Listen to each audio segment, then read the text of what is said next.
उसको खुदा मिल जाएगा। तू बहुत हंसी है सनम हमारा, बहुत हंसी है सनम हमारा, किसी का कोई सनम नहीं है।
मुझे ज़माने का गम नहीं है।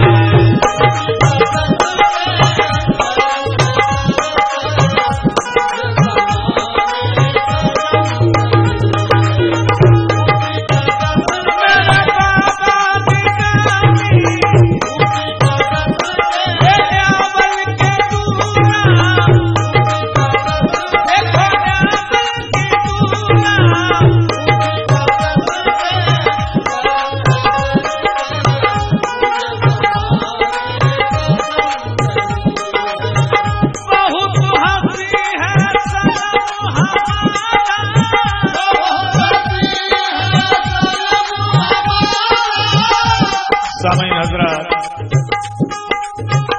सरकार बाबा निज़ामी के उर्स के मौके पर ये और एक नया तोहफा आपकी खिदमत में पेश कर रहा हूं, तवज्जो चाहूंगा। बहुत हंसी है सनम हमारा, बहुत हंसी है सनम हमारा, बहुत हंसी है सनम हमारा, किसी का ऐसा सनम नहीं है, उसी का दस्त करम है सर पर, उसी का दस्त करम है सर पर, मुझे ज़माने का गम नहीं है।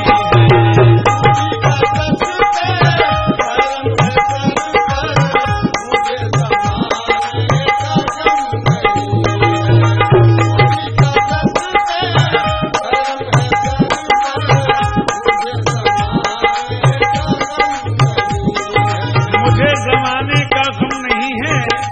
तवज्जो चाहूंगा शेर पे।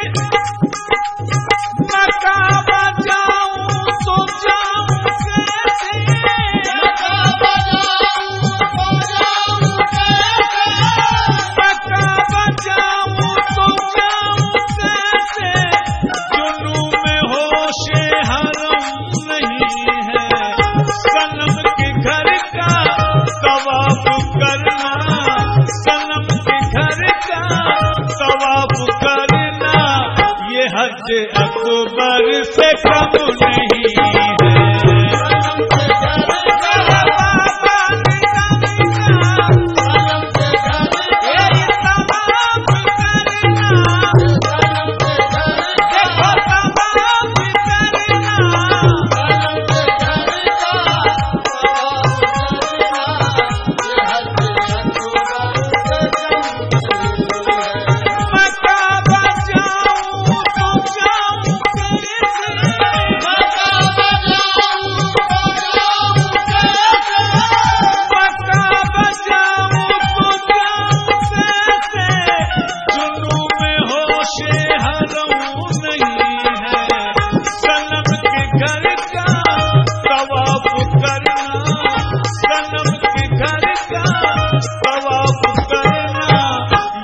हज अकबर से कम नहीं है।